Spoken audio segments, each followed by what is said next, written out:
Oi, pessoal! Bom dia! Bem-vindos a mais uma aula. E eu tenho alguns informes para falar para vocês antes da gente começar efetivamente a nossa aula.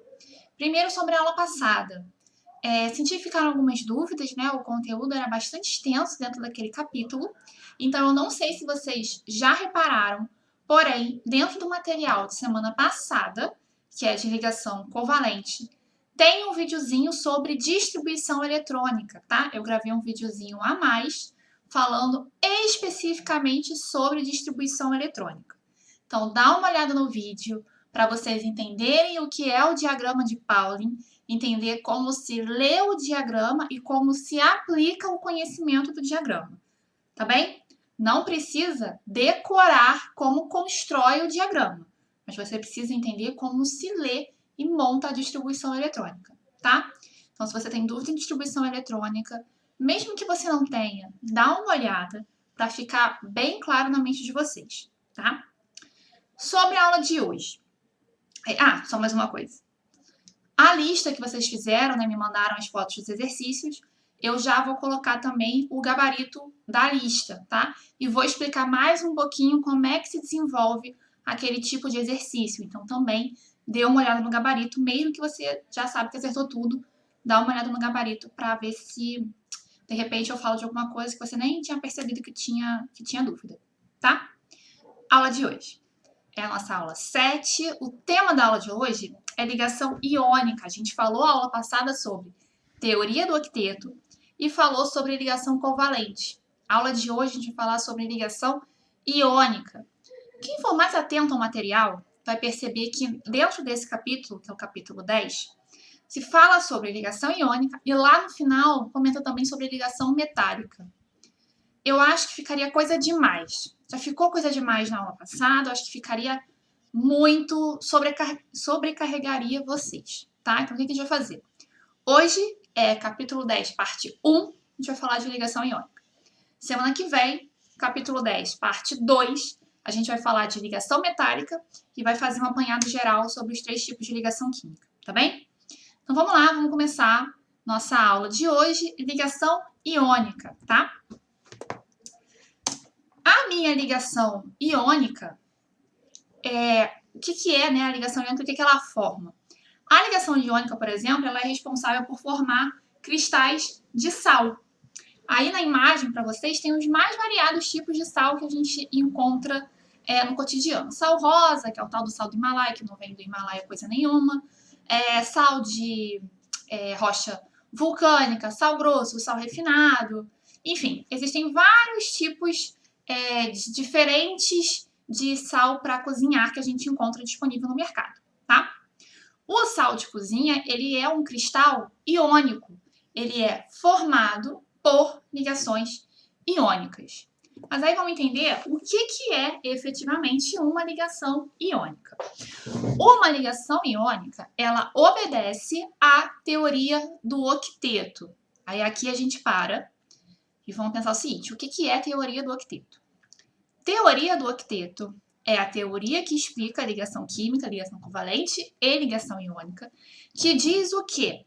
Que diz que os meus elementos, que os meus átomos vão se ligar uns aos outros para atingir a estabilidade de um gás nobre, para atingir 8 elétrons na última camada. Teoria do octeto tem qual finalidade? Que os átomos que estão ligados cheguem a 8 elétrons na última camada, ok? Uma exceção a essa teoria, que a gente conhece bem, e que na verdade não é bem uma exceção, mas é uma adaptação a essa teoria, é o hidrogênio, porque o hidrogênio só possui uma camada, que é a primeira camada dele. E nessa camada só cabem 2 elétrons. O hidrogênio só tem 1. Então, quando ele faz uma ligação química, quando ele busca uma ligação química, ele busca uma ligação para atingir 2 elétrons na última camada. Ou seja, para atingir esta camada, para atingir que essa camada fique completa, tá? Então, vamos lá. De novo. Teoria do octeto, os átomos vão se ligar para atingir 8 elétrons na última camada, que é a estabilidade de um gás nobre. Os gases nobres possuem 8 elétrons na última camada, com exceção do hélio, que é o primeiro gás nobre que possui 2 elétrons na última camada. Uma adaptação a essa regra é o hidrogênio, porque o hidrogênio só tem uma camada, então ele vai se estabilizar com 2 elétrons. Ok? Ponto, essa é a teoria do octeto. Então, ligação iônica, ela respeita a teoria do octeto. A ligação iônica é formada pela ligação entre um metal e um ametal. Aí aqui a gente faz um paralelo, uma comparação com a ligação covalente que a gente viu na aula passada.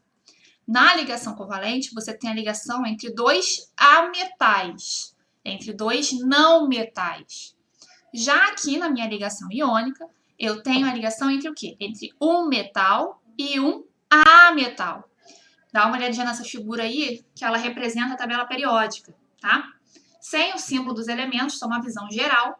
Você tem os metais, que correspondem a boa parte da minha tabela, e os ametais em amarelo, né? Os ametais ou os não metais, eles estão em amarelo. Então, a ligação iônica ocorre quem? Ocorre entre os verdes, que são os metais, e os amarelos, que são os ametais. Tá bem? Então, ligação iônica ocorre entre um metal e um ametal, tá? Por que essa informação é importante? Porque se você tem uma substância na sua frente, você conhecendo os elementos dessa substância, conseguindo identificar esses elementos na tabela periódica, você consegue saber se trata de um composto formado por uma ligação iônica ou por uma ligação covalente, tá bem? A ligação iônica ela ocorre com o quê? Com transferência de elétrons. Aqui a gente tem outra comparação. Ligação covalente é compartilhamento. Os 2 átomos da ligação compartilham o elétron. Aqui a gente tem uma transferência. O elétron sai de um átomo e vai para o outro. O elétron sai da eletrosfera de um átomo e vai para a eletrosfera do outro átomo. Lembrando que a eletrosfera é a região do átomo onde a gente encontra elétrons. E aqui, pessoal, eu quero dar uma dica, tá? É bastante conteúdo, eu sei, por isso até que eu desmembrei essa aula. São muitos termos que a gente não conhece, são muitas questões que a gente não se depara sempre.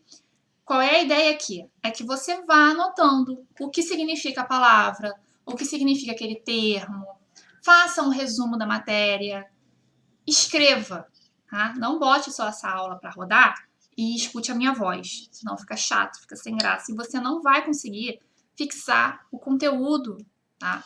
Muito importante para fixar o conteúdo, fazer um estudo ativo. Não só escrever, na verdade é bom você escrever e conseguir explicar aquele conteúdo para alguém, nem que seja para você mesmo. Escreve e fala o conteúdo em voz alta, se explique o conteúdo, tá? Porque fica mais fácil, você tá fazendo uma forma mais ativa de aprendizado, tá bom? Então vamos lá, a ligação iônica, ela respeita a teoria do octeto, é feita por metal e ametal e ocorre uma transferência de elétrons. Deixa eu ver aqui se vai o videozinho, que vai explicar de uma maneira melhor, mais visual, essa questão da ligação iônica. Repara aqui, ó, já vou dar meu pause. Tenho 2 átomos, tá? Esse átomo laranja tá com esse elétron aqui, tá? Brilhante. E esse átomo verde tem aqui na sua eletrosfera. Eu sei que a qualidade do vídeo não é lá essas coisas, mas o vídeo é antigo e é um dos melhores que tem sobre isso, mais visuais. E você tem aqui a eletrosfera do átomo verde, tá? Tá vendo que o pontinho brilhante está passando só entre o laranja. Aí vai acontecer uma ligação iônica. Ó, quando aconteceu a ligação iônica... O que aconteceu? Eu voltei, droga. Enfim, vamos ver de novo. A bolinha amarela tá só no meu átomo laranja, e aí ela passa para o verde. Quando ela passa para o verde, eu tenho aqui a formação da ligação iônica. O elétron sai de um átomo e vai para o outro átomo, tá? Por isso que é uma transferência. E aí ele passa, então, a fazer parte do átomo verde. Aqui, ó, dá para ver melhor a eletrosfera desse átomo verde, com seus elétrons, todos ali ao seu redor.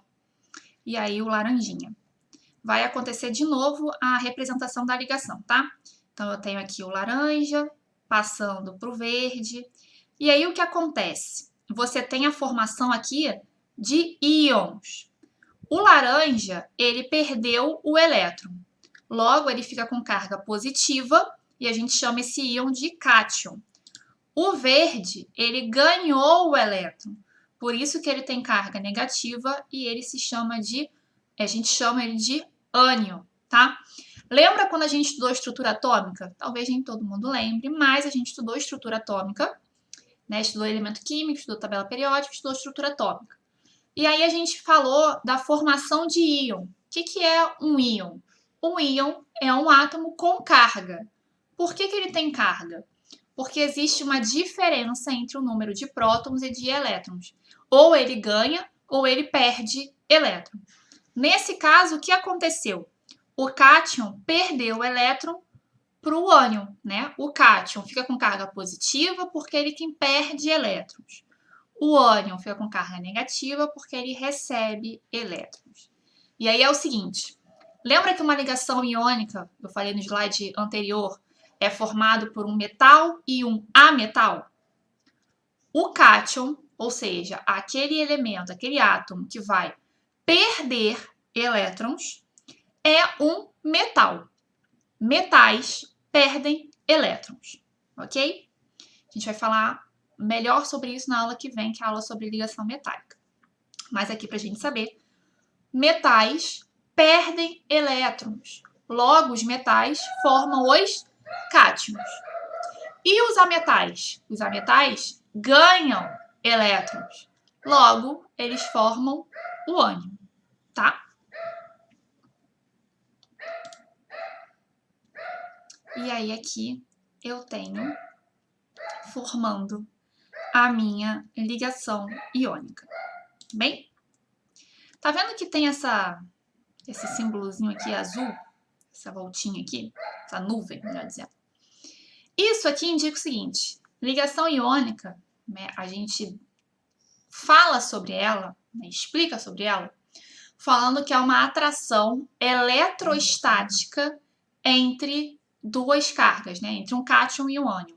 Por que uma atração eletrostática? Porque, vamos lembrar que cargas opostas se atraem. Se eu tenho um átomo que é positivo e um átomo que é negativo, um íon, melhor dizendo, que é positivo, e um íon que é negativo, eles têm cargas opostas. E cargas opostas se atraem. Então, a ligação iônica é uma atração entre as cargas positivas e negativas.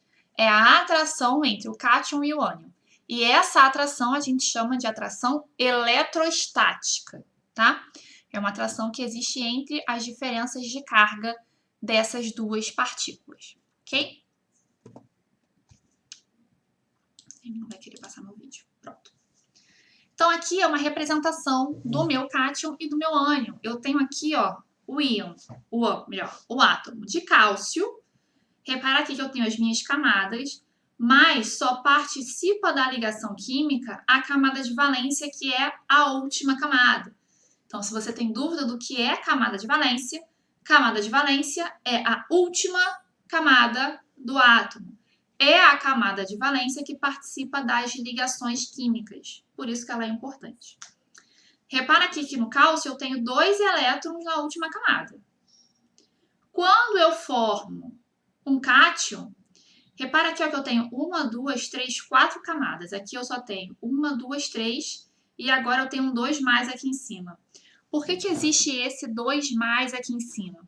Porque o cálcio perdeu 2 elétrons. Então, a carga dele é 2 mais, tá? Então, cálcio vai a cálcio 2 mais porque ele perde 2 elétrons. Por que eu paro de representar a camada, pessoal? Porque a camada é onde eu tenho os elétrons, tá? Se eu não tenho o elétron, eu não preciso mais representar essa camada, porque eu não represento camadas vazias, ok? Se o cálcio perde os 2 elétrons, essa camada, teoricamente, ficaria vazia, e aí eu não tenho mais, então, a representação dessa camada no meu átomo. Então, agora o meu cálcio tem apenas 1, 2, 3 eletrônicas. E aí, olha que interessante. Cálcio tem 1, 2, 3, 4, 5, 6, 7, 8 elétrons na última camada. É por isso que, mesmo perdendo elétrons, esse íon aqui está estabilizado, por isso que ele faz a ligação. Porque quando ele perde os elétrons, a camada que vem depois, ela está completa. Então, ele fica estável, obedecendo a teoria do octeto. Isso acontece com cátions, tá? Por isso que é importante perder todos os elétrons que compõem a última camada. Porque se ele perde só um, fica essa camada aqui ainda com um elétron solto. E aí esse meio átomo não fica estável, tá? Por isso que ele perde as duas camadas. Ele perde os dois elétrons, melhor dizendo. E aí eu tenho a formação do ânion. Como é que acontece a formação de um ânion? O ânion ganha elétron, tá? Repara que o cloro ele tem 1, 2, 3, 4, 5, 6, 7 elétrons. Não se estabiliza com 8? Ele ganha um elétron, que é esse vermelhinho aqui, e aí ele passa a ter uma carga negativa. Então, o cloro recebe um elétron e vira um cloreto, que é o cloro com carga negativa, tá? Cálcio, cloreto. Tá? Aqui eu tenho meu cálcio 2+, aqui eu tenho o meu cloro menos, que a gente chama de cloreto, tá? Cátion perde elétron, ânion ganha elétron. Repara aqui, ó, uma nova forma de identificar. Tá vendo essa estrutura aqui com os pontinhos? É a estrutura de Lewis, que a gente aprendeu na semana passada. O que é a estrutura de Lewis? Vamos lá. Símbolo do elemento representando com pontinho a quantidade de elétrons que aquele elemento tem na última camada. Só na última camada. Tá vendo que tem uns números embaixo da figura? Aqui no caso, ó, do sódio tem 2, 8 e 1. Por que 2, 8 e 1? Representa aqui a quantidade de elétrons nas camadas. 2 na primeira, 8 na segunda, 1 na terceira, tá? Na última camada ele só tem um elétron, por isso que eu tenho um pontinho. Cloro. 2 elétrons na primeira camada, 8 na segunda, 7 na terceira. O que acontece aqui? Sódio é metal, perde o elétron para o cloro, que é um ametal, e recebe o elétron. Tá vendo que aqui a gente não faz aquela voltinha, a gente faz a seta? Isso que foi comentado no Zoom na aula passada, tá? Quando a gente representa a ligação covalente, a gente tem que representar aquela voltinha entre os elétrons, porque eles estão compartilhando aquele elétron. Aqui não é um compartilhamento. O elétron sai do sódio e vai para o cloro, por isso que é uma seta, tá? A ponta da seta indica a direção para onde o elétron está indo. O que eu formo, então? O sódio, que é o Na, fica Na+, porque ele perde elétron. E o cloreto, cloro, menos, porque ele ganha elétron. Olha o que acontece com as camadas. Sódio perde elétron, essa camada não existe mais, porque ele perdeu este elétron. Então, na última camada do sódio mais, passa a ter o quê? 8 elétrons, obedecendo a teoria do octeto. No meu cloreto, ó, ele recebe um elétron, tinha 7, passa a ter 8 elétrons, também obedecendo a minha teoria do octeto. Então, como é que forma aqui, ó, o NaCl? Sódio mais e cloro menos. E aí eu tenho o conceito, pessoal, de sólidos iônicos. O que acontece? Quando a gente coloca assim, NaCl, parece que o sal de cozinha, né? Que esse é o sal de cozinha. NaCl, cloreto de sódio, é o sal de cozinha que a gente usa normalmente. Parece que ele é formado por um único cátion que se atrai por um único ânion, formando o cloreto de sódio. Porém, não é assim. Por que não é assim? Porque se você pegar, por exemplo, o sal de cozinha, você vai ver que ele tem mini cristalzinhos, não é? A formação do cristal é uma formação, né, geométrica ali, de atração entre uma determinada quantidade de cátions e uma determinada quantidade de ânions. Por que aqui, ó, é só NaCl? É como se fosse 1 para 1, um cátion para um ânion. Porque no meu sólido, olha aqui que bonitinha a minha estrutura. No meu sólido iônico, eu tenho a mesma quantidade de sódio e de cloro. Por isso que a NaCl, a gente diz que a proporção é de 1 para 1. Por que a proporção é de 1 para 1? Porque num sólido iônico, eu tenho a mesma quantidade de sódio e de cloro. Ah, Carol, eu vou ter que descobrir a quantidade que tem num sólido? Não, tá? A gente só precisa entender que um sólido iônico, um composto iônico, ele não é formado por um cátion e um ânion. Ele é formado por um conjunto de cátions e um conjunto de ânions. E a proporção está justamente na fórmula do sal. Por exemplo, se é NaCl, então é a mesma quantidade de sódio e de cloro. Um outro exemplo seria Ca, que é o cálcio, Cl2. Por que Cl2? Porque eu tenho o dobro de cloros em relação à quantidade de cálcio que eu tenho, tá? Por exemplo, aqui, ó, tenho aqui uma representação de diferentes sólidos, tá? Que eu tenho, ó, o cloreto de césio, que tem uma diferente fórmula aqui no meu arranjo. Eu tenho o sulfato de zinco, que também tem uma diferente forma geométrica. E eu tenho o fluoreto de cálcio, que também tem uma diferente forma geométrica. Tem diferentes formas do meu sólido, tá? N tipos de cristais, N tipos de sólidos. A gente vai estudar todos eles? Óbvio que não. O que me interessa saber aqui? Interessa saber que o composto iônico se organiza na forma de cristal iônico, né? Na forma de ter uma quantidade de cátions e de ânions formando o meu sólido, o meu cristal iônico, tá bom? Então, compostos iônicos, eles se organizam na forma de cristal. E aí vem as minhas propriedades de compostos iônicos. Eles possuem altos valores de ponto de fusão. O que é fusão? Fusão não é passagem do sólido para o líquido?